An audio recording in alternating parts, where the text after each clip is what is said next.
Yang depan bisa kalian tulis kelas sama nama kelompok sama absennya. Sudah?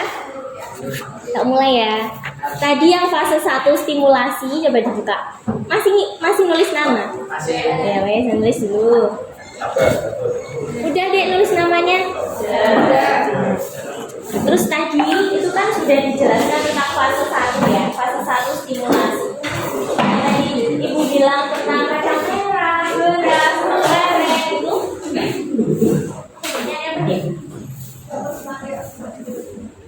Ternyata kacang merah, beras sama lereng itu beda-beda masanya ya.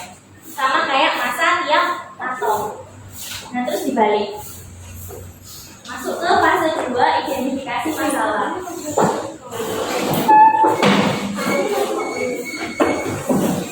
Nanti coba dibaca fenomenanya. Kan ada fenomena 1, terus baliknya ada fenomena 2. Ya enggak? Ya. Coba dibaca deh fenomena 1 sama 2. Mengenai fenomena tersebut kemudian dibuatkan suatu rumusan masalah.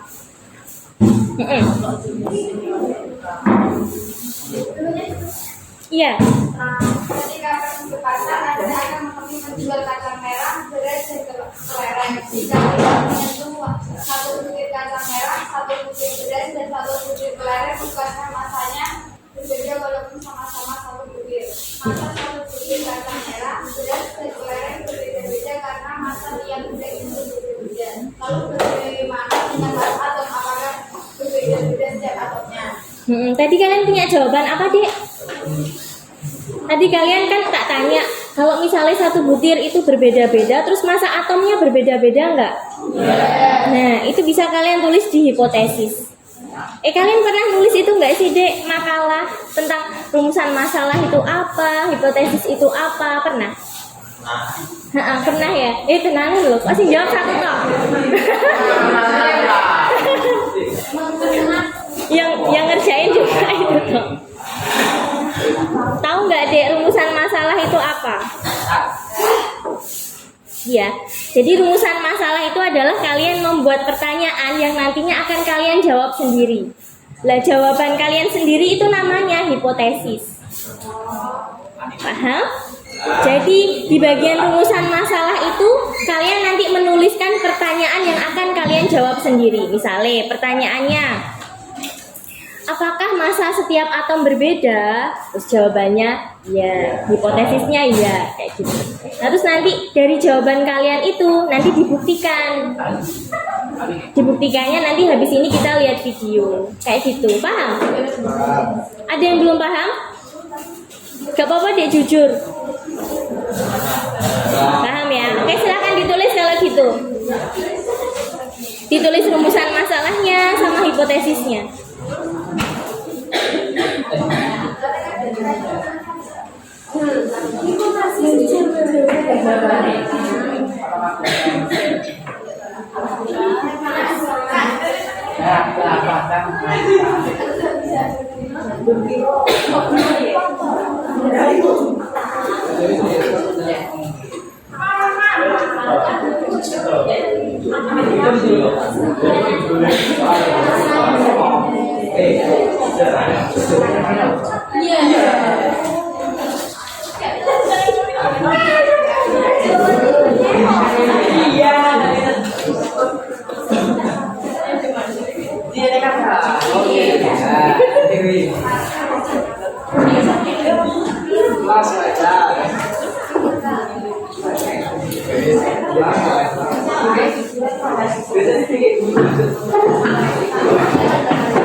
Dek, sudah?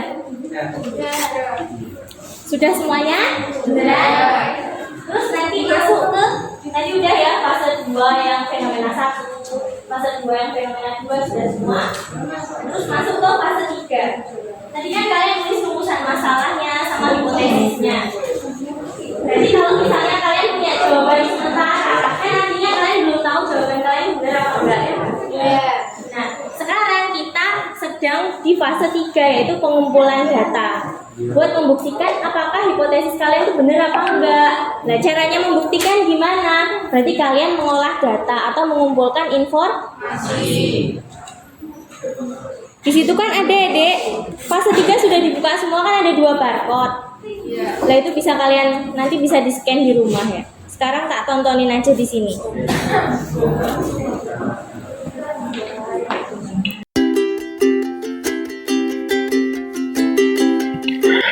Ketika membeli kacang merah, beras, dan kelereng di pasar, bukankah berat sebutir beras berbeda dengan berat sebutir kacang merah? Dan beratnya juga berbeda kan dengan berat sebutir kelereng? Begitu pula dengan berat tiap-tiap atom atau unsur. Berat atom atau unsur juga berbeda-beda loh. Berat juga bisa disebut sebagai massa.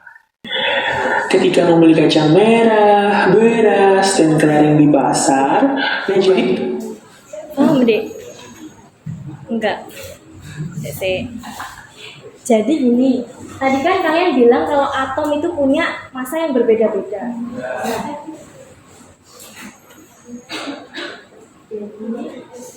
Massa atom itu bisa disebut sebagai AR atau disingkat sebagai massa atom relatif. Kenapa kok ada massa atom, ada massa molekul? Atom aja punya massa. Jadi dia tuh satu kan tadi. Atom itu kan satu unsur yang nggak bisa dibagi. Nggak bisa dibagi, tapi dia bisa bergabung. Nah, enggak? Ya. Atom yang bergabung itu menjadi apa nih? Kalau satu aja itu punya massa, berarti kalau dia bergabung juga punya massa dan massanya lebih besar. Cara gitu kalian masing-masing ini punya berat badan masing-masing.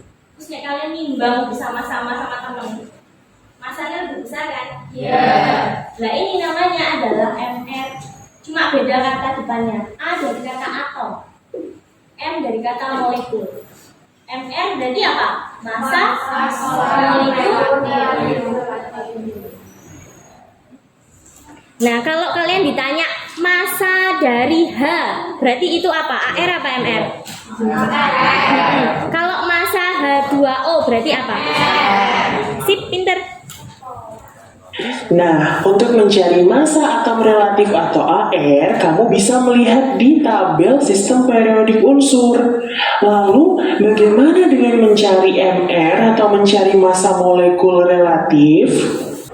Ingat materi sebelumnya ya, indeks itu adalah jumlah dari suatu unsur yang letaknya ada di sebelah kanan suatu unsur.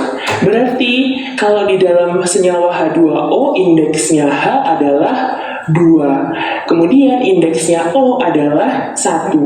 Berarti MR sama dengan 2 indeksnya H2 ya dikali AR-nya H1 ditambah indeksnya O 1 dikali AR-nya O adalah 16. 2 ditambah dengan 16 sama dengan 18. Jadi, massa molekul relatif dari senyawa H2O adalah 18.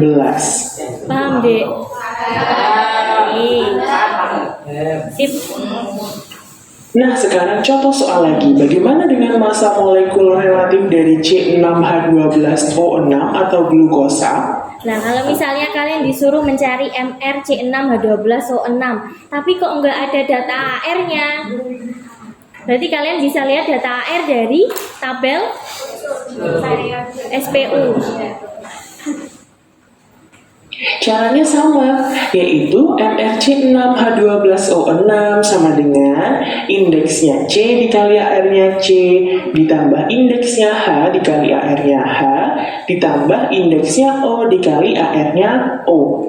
Maka MRC6H12O6 sama dengan indeksnya C ada berapa? Ada 6, dikali AR-nya C ada 12. Ditambah indeksnya H ada 12 dikali AR-nya H ada 1. Kemudian ada lagi ditambah indeksnya O ada 6 dikali AR-nya O ada 16. Tinggal dikali kemudian dijumlahkan. Hasilnya adalah 180. Itu adalah massa molekul relatif dari C6H12O6 atau glukosa. Selamat, kamu sudah belajar mencari massa atom relatif dan massa molekul relatif. Paham deh ya.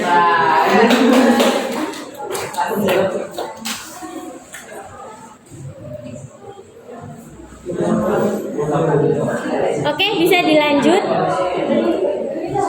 Kan itu ada 2 barcode ya, Dek. Ini video yang satunya. Yuk diperhatikan lagi ya. Oh.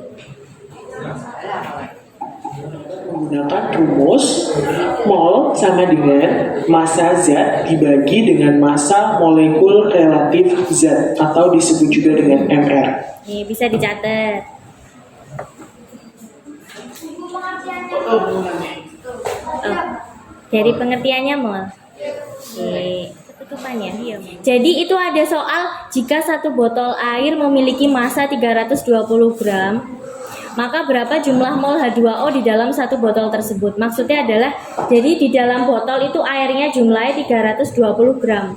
Biasanya kan mili ya, tapi ini buat biar gampang jadi gram loh. Hilang. Biar gampang jadi gram aja. Berarti masanya air itu 320 gram. Terus kalian disuruh menghitung berapa mol H2O di dalam satu botol itu. Paham? Ya. Semoga jadi seneng kimia ya, Dek. Oke, dari video ini apakah hipotesis yang kalian buat tadi benar? Alhamdulillah.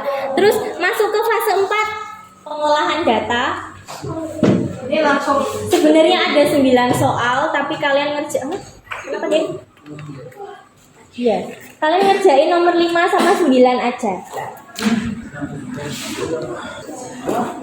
Jadi kalau misalnya angkanya di sini AM-nya nggak kelihatan, nggak bisa misalnya 3 ditambah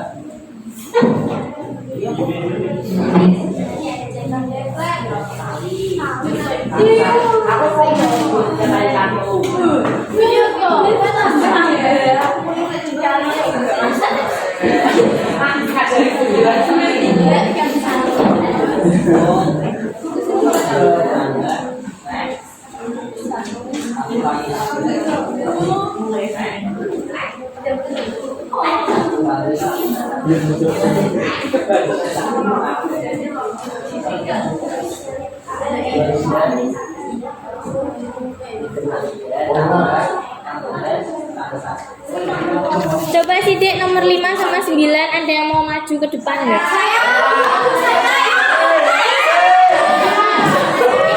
Saya seline ya.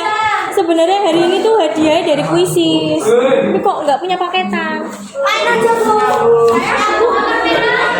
Oh iya, bisa netting ya. Di sini ya. Beda jawabannya. Ya, semua sudah tahu caranya ya. Oke, yuk Dek, main Kuisis yuk.